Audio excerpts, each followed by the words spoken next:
எதிர்கட்சியா இருக்கும்போது கருப்பு கொடியும் கருப்பு பலூனும் பறக்க விட்ட பெருமக்கள் ஆட்சிக்கு வந்தபோது வெள்ளக்கொடி பிடித்தது ஏன்?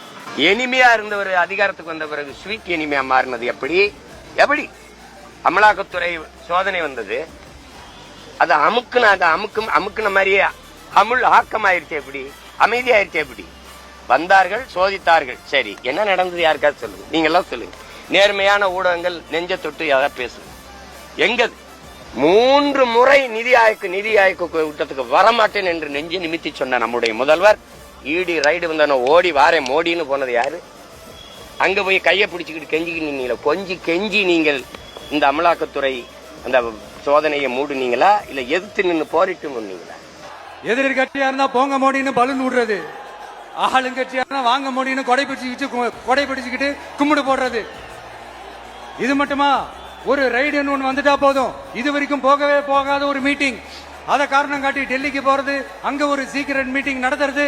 நல்லா நோட் பண்ணணும் மக்களே, அந்த மீட்டிங் அப்புறம் இந்த இஷ்யூ அப்படியே காணாம